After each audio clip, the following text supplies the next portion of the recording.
Blooming You, le podcast Mieux-être, corps et esprit. Rencontre avec le docteur Fanny Nussbaum, psychologue, hypnothérapeute et l'auteur du livre Le cerveau sous hypnose aux éditions Humaine Science. Au même titre que la méditation, l'hypnose a d'abord été un sujet de curiosité, tantôt vu comme une supercherie, tantôt comme un art du spectacle, avant d'être aujourd'hui pleinement reconnue comme une technique de soins fiable. Les publications prolifiques sur l'hypnose donnent lieu à de nouvelles pratiques comme les TAC, les techniques d'activation de conscience, avec de nouveaux éclairages faisant de l'hypnose un formidable outil d'épanouissement personnel. Pour mieux comprendre les nombreux potentiels de l'hypnose, nous recevons aujourd'hui Fanny Nussbaum, docteur en psychologie, chercheur en neurosciences et l'auteur du livre Le cerveau sous hypnose. Je suis Amal Dadol, une simple curieuse de ce qui fait une vie bonne et heureuse. Fanny Nussbaum, bonjour. Bonjour Amal. Alors, comment fonctionne l'hypnose ? Alors l'hypnose, ça fonctionne essentiellement, même seulement sur l'imagination. C'est un travail sur l'imagination, c'est comment utiliser son imaginaire pour se faire une vie meilleure. Alors, sur quels outils s'appuie cette pratique ? L'outil, c'est soi-même, c'est comment orienter son imagination. C'est vraiment l'idée d'orienter son imagination pour prévoir un avenir différent et se conditionner pour un avenir différent finalement. Alors, comment décrire l'état hypnotique ? Alors l'état hypnotique, on l'appelle transe, on l'appelle état modifié de conscience, il a plein de noms. Et c'est cet état où on est ici tout en étant ailleurs, vous savez, où on est là, pas là, on est à la fois très dans son corps mais très à l'extérieur, on est très à l'extérieur ou très connecté avec l'univers, avec son environnement, mais en même temps on n'entend plus certains parasitages de la vie, comme certains bruits qui pourraient nous déranger, on est absorbé par l'univers et par soi-même, et donc voilà, on est à la fois très là et très pas là. Alors, question que beaucoup de gens se posent, est-ce que tout le monde est hypnotisable ? Alors, il y a la question de l'hypnotisabilité et il y a la question de la suggestibilité. Ce sont deux choses différentes que souvent les gens confondent. Donc, l'hypnotisabilité, c'est la possibilité d'être en état d'hypnose, en état de transe, par exemple. Donc, cet état où on est là, pas là, comme je disais tout à l'heure. Donc, pour ça, oui, tout le monde est hypnotisable. On a tous vécu, on vit tous des transes du quotidien, ces moments où on est en voiture, où la pensée tout d'un coup se met à vagabonder, quand on est dans un trajet automatique. Et là, évidemment, on est dans cette petite transe du quotidien. Donc, oui, tout le monde peut vivre cet état-là. Après, il y a des gens qui entrent plus facilement dans cet état que d'autres. Parfois, ce sont des gens qui pratiquent davantage la méditation ou ces techniques suggestives, ou d'autres qui, naturellement, ont plus cette faculté à laisser leur esprit partir pour être dans ce là-pas-là ou dans cette transe ou cet état modifié de conscience. Et puis ensuite, il y a la suggestibilité. Mais je ne sais pas si ça fait partie de vos questions d'après ou si je développe ici. Non, vous pouvez développer ici. Merci. Ok. Donc, la suggestibilité, c'est autre chose. C'est une fois qu'on est en état de transe. Alors justement, vous avez parlé des TAC et de notre ami Jean Becchio avec les techniques d'activation de conscience. Dans les TAC, on évite ce mot de transe. C'est un mot qu'on n'aime pas utiliser. Moi, je trouve qu'il est pas mal, mais je comprends pourquoi dans les TAC, on évite ce mot, parce que justement, ça fait un petit peu ésotérique, un peu. Mais voilà, je trouve que ça parle à tout le monde, ce mot-là de transe, donc je me permets de continuer à l'utiliser. Donc quand on est dans cet état de transe hypnotique, et bien après, le boulot de l'hypnothérapeute, ça va être de faire ce qu'on appelle une suggestion, c'est-à-dire de vous suggérer un changement. Vous êtes là pour ça en général, vous dites je me sens pas bien dans ma vie, j'aimerais me sentir mieux, j'aimerais régler tel type de problème, j'ai envie d'arrêter de fumer ou autre. Vous venez avec un problème et on va vous suggérer quelque chose qui va vous permettre de changer de comportement, de pensée, etc. Donc ça s'appelle la suggestion. Donc l'hypnotiste ou l'hypnothérapeute va administrer une suggestion. Eh bien, il y a des gens qui sont plus sensibles à la suggestion. On va les appeler suggestibles, plus suggestibles que d'autres.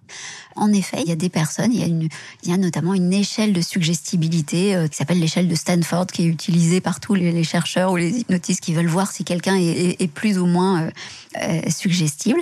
Donc, on vous soumet à quelques exercices qui vont nous faire voir si vous êtes plus ou moins suggestible. Est-ce que l'on peut nous faire n'importe quoi sous hypnose ? Alors oui, bien sûr, je peux en fait vous demander d'aller retirer de l'argent pour moi. Non, c'est une blague, pardon. J'étais en train de faire les Vous gros me yeux. regardiez. Alors non, pas du tout. C'est pas du tout ce que j'ai lu dans votre livre, Fanny. Pardon, je le refais de façon très très sérieuse. Docteur Fanny Nussbaum qui vous parle.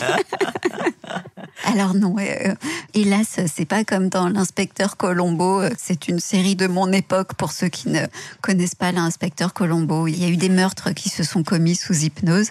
Et donc non, c'est en effet, on peut pas faire ce qu'on veut à quelqu'un sous hypnose.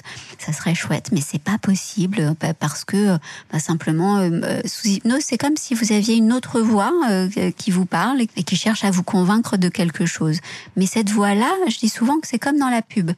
Quand vous regardez une publicité, bien sûr qu'on est influencé par la publicité, sinon la publicité n'existerait pas. Mais si, comme moi, vous n'aimez pas l'alcool et que vous voyez 10 milliards de publicités que pour l'alcool qui passe à la télévision, je crois que c'est pas possible d'ailleurs maintenant, mais peu importe, c'est pas ça qui va vous faire acheter de l'alcool si vous n'aimez pas l'alcool. Donc, en fait, la pub qui va vous parler ou la suggestion qui va vous parler, c'est celle qui va avec ce que vous avez au fond de vous, qui vous plaît davantage. Donc moi qui ai tendance à adorer, je sais pas, le thé, si je vois une pub pour le thé, ça va me pousser à en consommer à ce moment-là. Mais c'est parce que déjà j'ai cette prédisposition à aimer le thé. Donc cette voix qui va venir de l'extérieur, c'est simplement une voix qu'on va écouter davantage parce que souvent on écoute un peu mieux une voix extérieure que soi-même, mais ça a à voir aussi avec la confiance et avec l'estime de soi. Mais on ne peut pas me faire faire quelque chose que j'ai pas envie de faire au fond, même si on est un grand gourou de l'hypnose.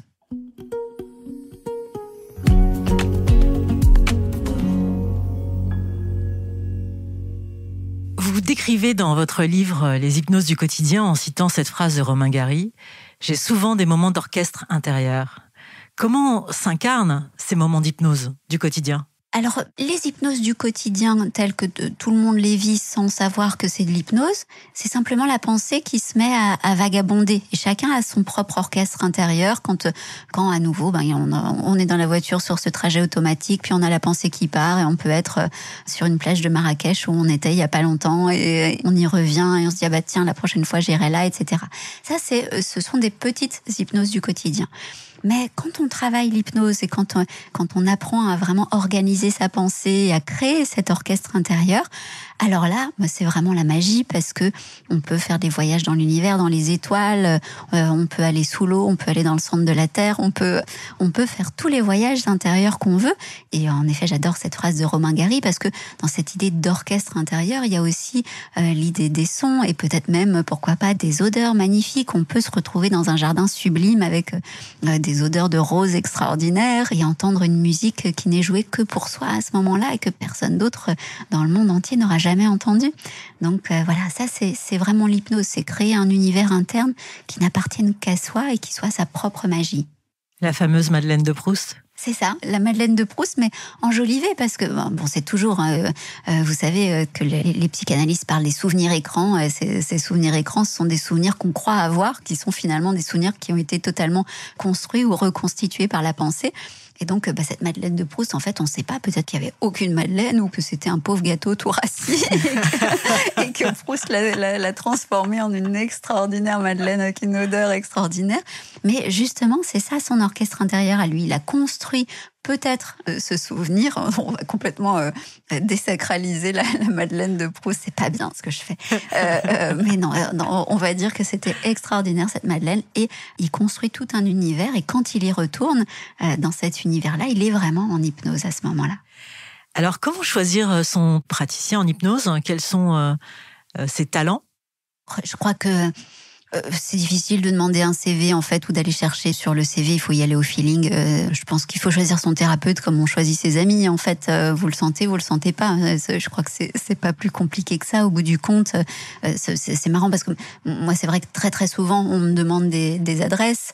Et donc, évidemment, il y a des gens chez qui j'adresse des patients ou des personnes, et parce que j'ai eu de très bons retours. Et puis, il y a une personne qui va me dire non, mais moi, j'ai pas du tout accroché.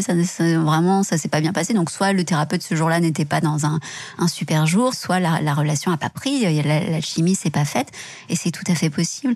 Donc bon, bien sûr qu'il y a des charlots de partout, mais je pense que ça, il n'y a pas besoin de conseils pour éviter les charlots. Vous le voyez très vite, et puis les gens le savent très vite, le bouche à oreille vous le dit très vite, mais globalement, il n'y a rien d'autre que le feeling, je dirais.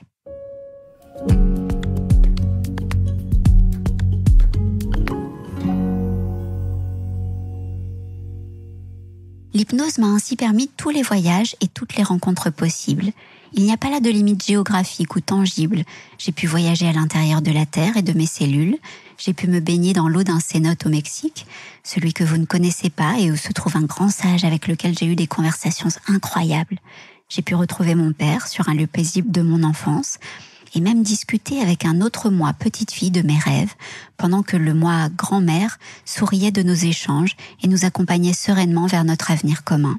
Bien sûr, l'argent peut être le garant d'une certaine liberté, de la même façon que le dénuement le plus total. Mais l'imagination orientée les détrône allègrement. C'est avant tout l'agilité de votre esprit qui vous rend libre ou emprisonné, au-delà même de l'expérience vécue.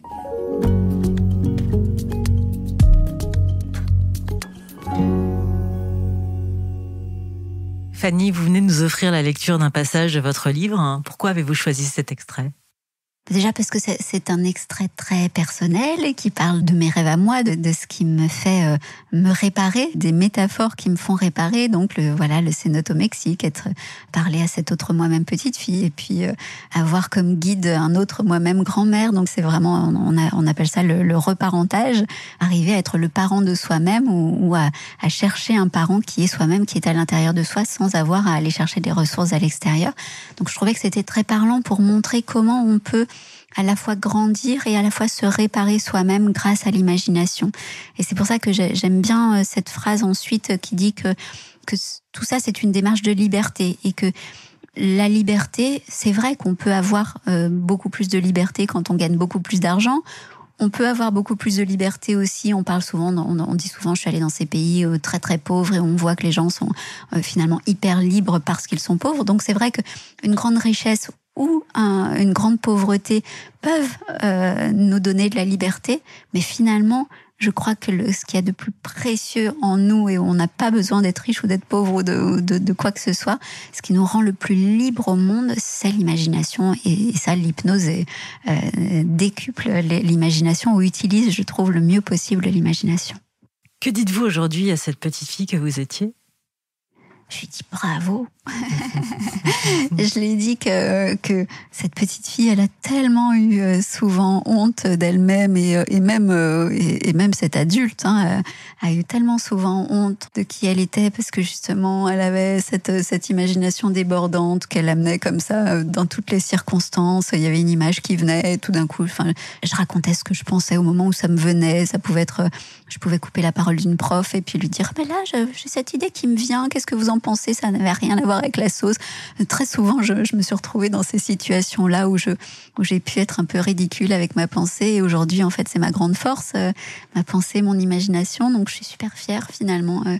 Très, très souvent, j'ai été en décalage avec cette pensée. Je savais pas trop qu'en faire. C'était un peu comme, vous savez, le super pouvoir de Superman, quand il sait pas encore l'utiliser, il est là et puis il fait n'importe quoi avec. Et puis maintenant, je me dis que ça y est, je crois que je commence à maîtriser, je commence à toucher ma bille avec l'imagination. Et je suis contente de ça. Je suis assez fière. Et à cette vieille dame que vous deviendrez ? Ouais, cette vieille dame, je lui dis encore, file-moi des trucs encore. J'ai l'impression qu'en même temps, c'est quand même le début du chemin. Donc, je pense et j'espère qu'elle a encore plus de sagesse que ce que je crois avoir atteint aujourd'hui. Donc, je lui dis, vas-y, fais-moi gagner du temps, donne, refile.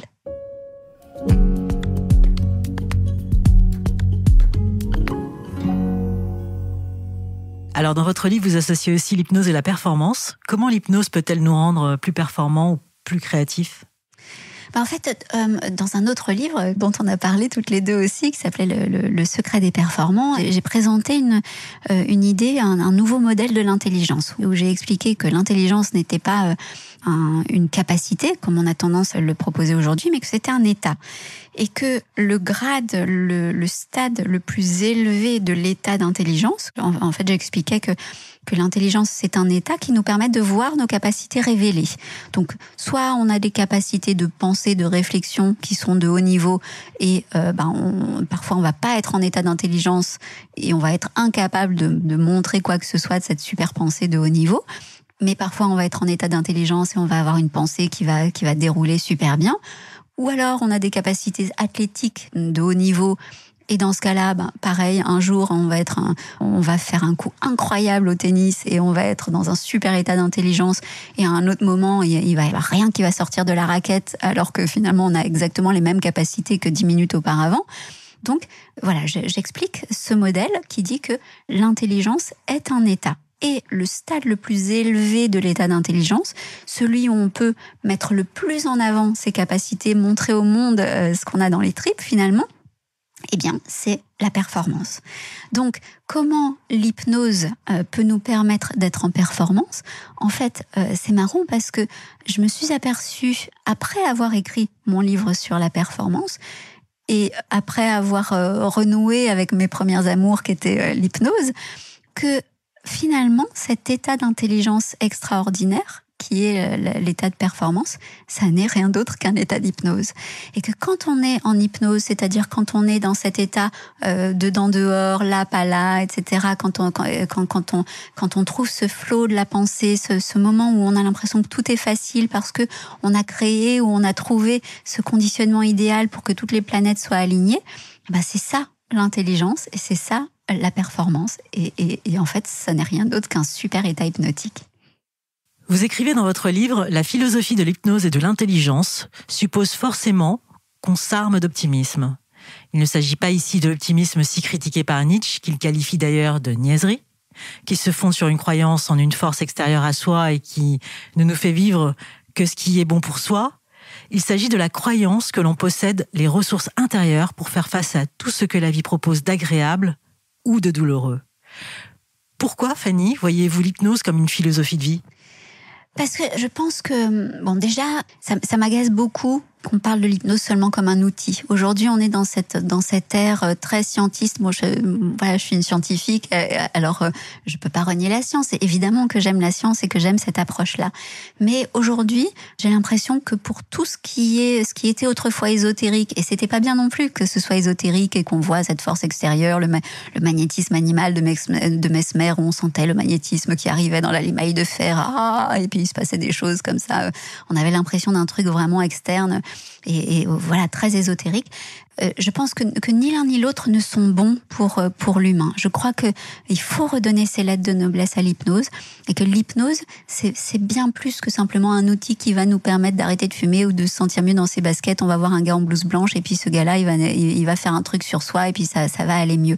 C'est pas ça l'hypnose. L'hypnose, c'est cette idée, si vous allez voir un hypnothérapeute ou un hypnotiste, ça veut dire que vous pensez que vous avez en vous les ressources internes, les ressources qui sont simplement liées à votre imagination. Donc, qu'est-ce que c'est l'imagination ? C'est une imagination orientée, là. C'est cette idée de croire que vous avez en vous les ressources pour pouvoir changer votre vie tout seul. Ça vient de vous. Et c'est pas, en effet, je suis fan absolue de Nietzsche.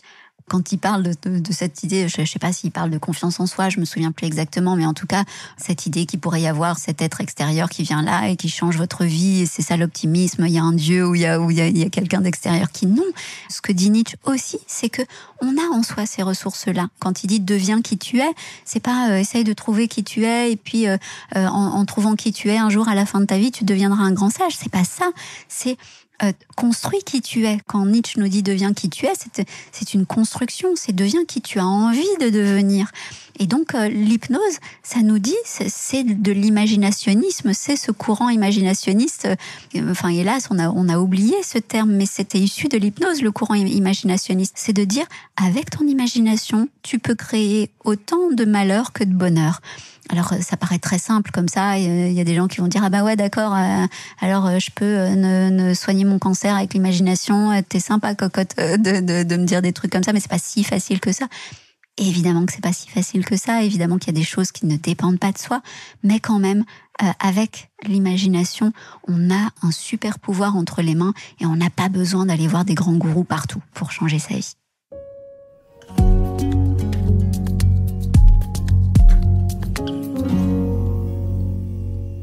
Quel rôle a joué l'hypnose dans votre vie, Fanny ? Un rôle révolutionnaire. J'ai commencé l'hypnose quand j'étais petite, je devais avoir 8, 9, peut-être 10 ans, je sais pas exactement, mais j'étais petite et dans ma vie, c'était beaucoup le chaos. J'avais des parents qui se chamaillaient comme c'était pas possible, j'étais séparée de ma sœur, voilà, je vivais des choses qui étaient pas cool et mes parents quand même dans cette difficulté ont quand même eu ce côté malin un jour d'inviter une de leurs amies qui pratiquait des séances. Alors elle appelait pas ça hypnose, elle appelait ça la relax. Donc coucou Malou, si tu nous entends. Donc Malou a organisé ces groupes pour les adolescents où elle nous expliquait la force de la pensée positive, etc. Et puis après, une fois qu'elle nous avait expliqué ça, on était dans des transats, dans une salle, dans des transats, et on partait dans ces transats, dans un voyage extraordinaire avec notre esprit.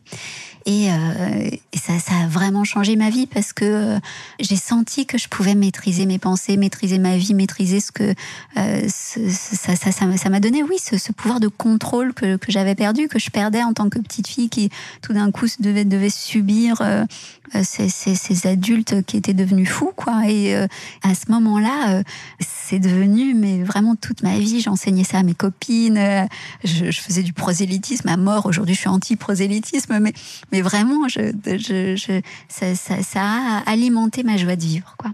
Comment l'utilisez-vous dans votre quotidien ? À chaque seconde, à chaque instant, là, pendant que je vous parle, je suis sur ma plage au soleil, je sens les vagues sur mes pieds qui viennent chatouiller mes pieds, je sens le sable chaud en même temps, je sens qu'en même temps, je suis dans les étoiles parce que je peux être partout à la fois, en fait, dans mon esprit. Donc, dans n'importe quel moment, tout est hypnose pour moi. En même temps, pour me sentir plus confortable dans des situations où je pourrais être inconfortable, mais aussi pour programmer ma vie. Je me conditionne pour que les choses m'arrivent. Donc, hier soir, je peux vous raconter mon anecdote avec Charles Pépin ou pas ? Ah bah oui, allez-y. Je avec vous plaisir. raconte. En fait, je fais ce que j'appelle passer la commande à mon cerveau. Donc je passe la commande à mon cerveau et je dis à mon cerveau, voilà ce que je veux qu'il m'arrive. En fait, tu te démerdes comme tu veux, mais je veux qu'il m'arrive un truc bien. Alors je ne dis pas dans les détails, je veux que telle date, à telle heure, etc., il m'arrive un truc bien parce que c'est pas très réaliste. Mais je lui passe des commandes et je lui demande de résoudre ces commandes parce que je sais qu'en fait j'ai un système 1, Daniel Kahneman appelle ça le système 1, cet inconscient cognitif qui lui est un super statisticien et qui globalement a toute la donne qu'il faut pour pouvoir faire en sorte que les choses arrivent et qu'il y a juste à se configurer d'une certaine façon pour que ça arrive. Donc je lui passe la commande. Et donc, je fais ma visualisation. J'imagine, alors moi, j'ai mes images à moi. J'imagine un ciel qui est très dense, très chargé, très lourd. Et puis, tout d'un coup, il y a un petit rayon de soleil qui va s'ouvrir. Et mon cerveau, je vois que mon cerveau a bien fait son boulot parce que tout d'un coup, le petit rayon de soleil va écarter les nuages. Et puis, il va y avoir mon ciel bleu qui va arriver. Donc voilà, ça fait partie des images que je me donne pour dire que c'est résolu. Donc, je passe la commande. Je visualise cette commande que je passe à mon cerveau avec un papier que je lui envoie. Je lui envoie un fax à mon cerveau. Je lui dis voilà la commande. Mon cerveau traite la commande et ensuite je vois mon ciel bleu qui arrive. Et donc récemment, j'ai lu un livre de Charles Pépin que je vous conseille fortement qui s'appelle Les Vertus de l'échec. Et en lisant ce livre, je me suis dit mais ce gars-là, j'ai envie de le rencontrer. Ce gars-là, je sens une certaine fraternité dans notre manière de penser et j'ai envie de le rencontrer. Donc je lui envoie un petit mot sur Instagram. Je vois qu'il a lu le mot. Le gars salaud pardon Charles, pardon. Ne me répond pas.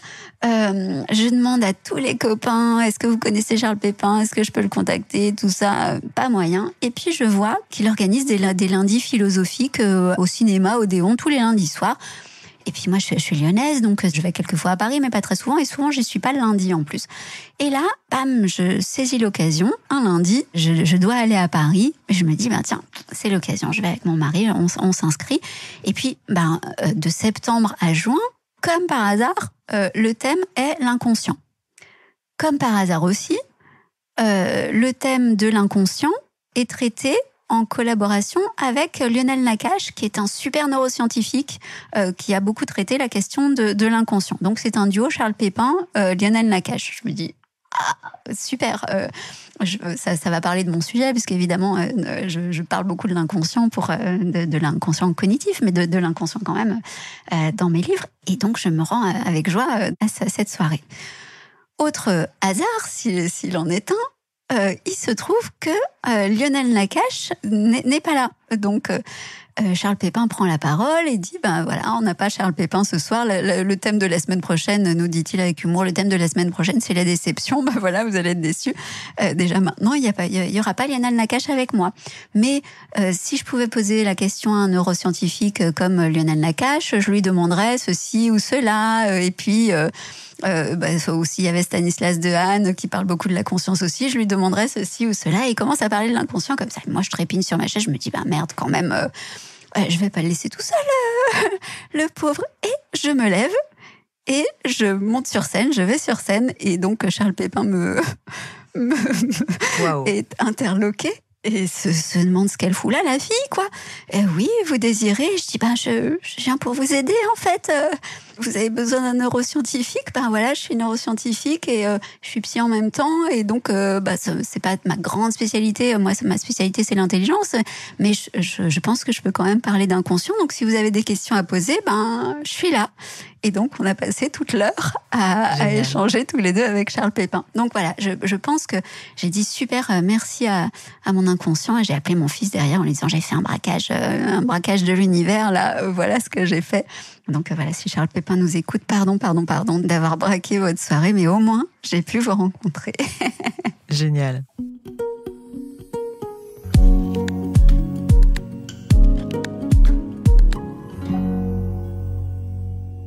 En quoi croyez-vous, Fanny ? Je crois dans le système. C'est pas joli de le dire comme ça, c'est pas du tout sexy de dire...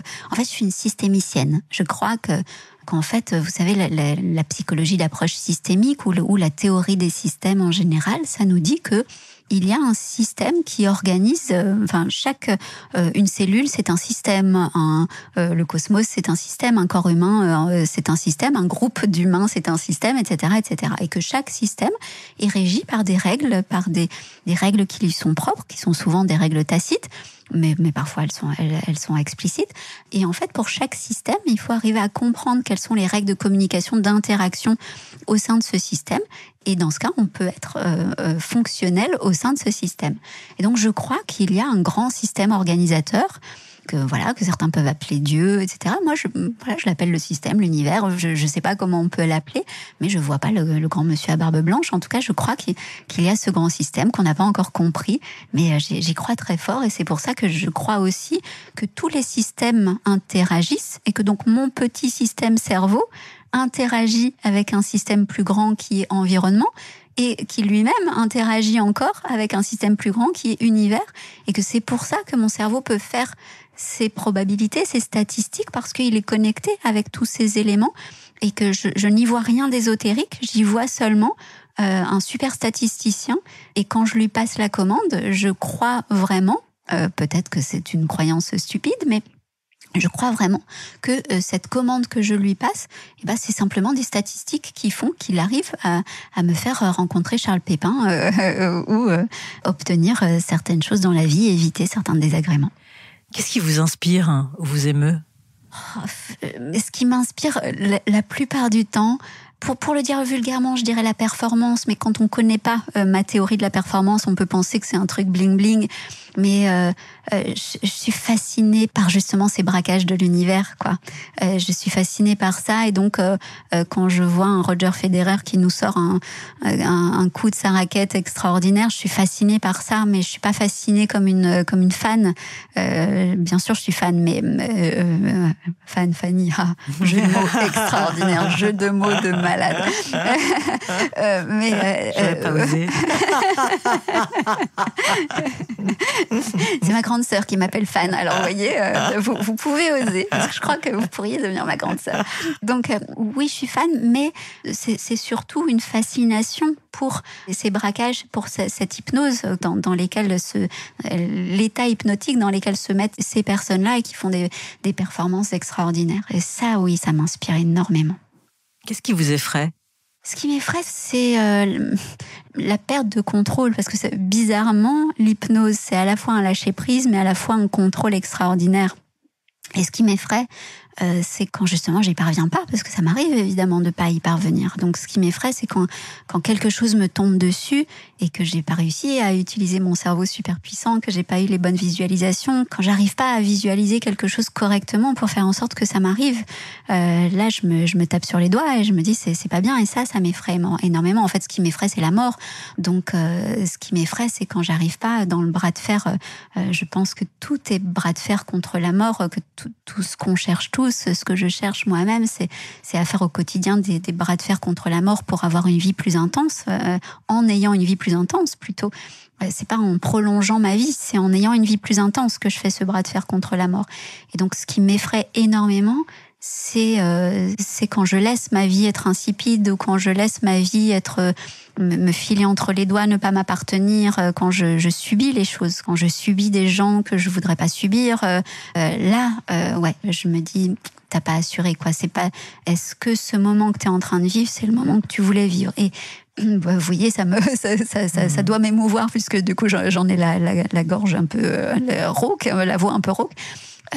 Voilà, à ce moment-là où je suis pas avec la personne avec qui j'ai envie d'être, où je suis pas dans le moment où je me dis, t'as mal passé la commande à ton cerveau, c'est pas la vie que tu veux vivre. Là, t'es en train de perdre de précieuses minutes de ta vie, et là ça peut me faire pleurer, hein, vraiment, ces moments-là. Qu'est-ce qui vous indigne ?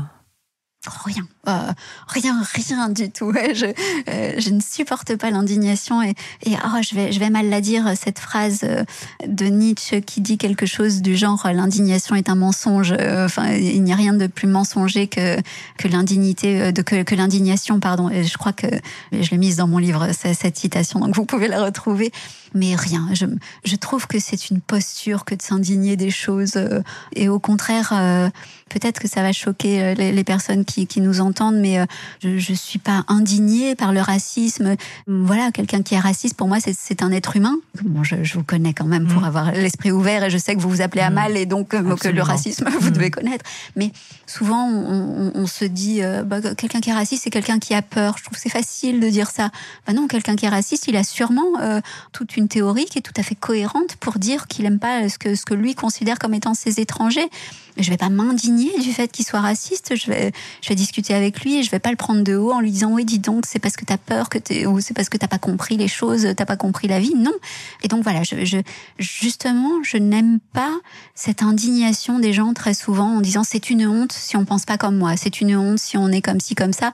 Alors souvent, les gens vont dire, moi je dis jamais ça, c'est une honte si on pense pas comme moi. Mais en fait, on s'aperçoit quand on sonde que très souvent on se dit ça, c'est une honte si on pense pas comme moi. Et je trouve que l'image de la personne raciste est très parlante, parce qu'aujourd'hui, ça paraît évident que c'est mal d'être raciste. Je dis, non, en fait, pourquoi la personne a forcément ce discours cohérent, et je vais pas m'indigner. Ça veut pas dire que je vais être d'accord, et évidemment que ça veut pas dire que je vais être d'accord, mais je n'aime pas cette posture d'indignation qui place le bien et le mal. Le curseur, c'est soi-même, quoi. Moi, je suis détenteur du bien. Oui, le lapsus de malade. Je suis détenteur du bien. Et si l'autre en face ne voit pas le bien comme moi, alors lui, il est le mal, et donc je peux m'indigner du fait qu'il ait une pensée différente. Et justement, dans Par-delà le bien et le mal, Nietzsche place bien cette idée de l'indignation qui est je trouve une posture de gens qui se croient au-dessus des autres, quoi. Qu'est-ce qui vous fait du bien, Fanny ? Être avec vous, là, ça me fait du bien, c'est super. Je veux vivre de l'intensité dans tous les moments. Donc tout ce qui est intense, et même quand c'est dans les larmes, ça peut me faire du bien. Donc je peux peut-être vous répondre, mais ça va avec ce que je vous ai dit tout à l'heure sur ce qui me fait du mal. Ce qui me fait du mal, c'est le côté insipide. Ce qui me fait du mal, c'est les gens bien sous tout rapport, qui ont cette idée qui savent eux où se place le bien, où se place le mal et tout ça. Ça me barbe en fait. Enfin, ça m'emmerde plus que ça me fait du mal. Je passe mon chemin. Je me dis ok. Mais voilà, ouais, le bien, c'est ça, c'est être avec des gens comme vous où je sens qu'il y a le feeling et qu'on pourrait passer des milliards d'heures ensemble. Wow. Votre mantra ou la phrase qui vous fait du bien? Nietzsche encore. Je suis toujours à la hauteur du hasard. Oh là là, cette phrase. Je me la suis fait graver sur un pendentif qui est très moche, le pendentif, mais c'est tout ce que j'avais sous la main. Voilà, je suis toujours à la hauteur du hasard. Nietzsche estimait qu'il était toujours à la hauteur du hasard. Moi, je dirais, j'essaye toujours d'être à la hauteur du hasard. Sois toujours à la hauteur du hasard. La vie t'apporte un truc, tu te retrouves devant Charles Pépin qui, sans son Lionel Nakache, vas-y. Et il y avait mon mari à côté qui disait non, le fais pas.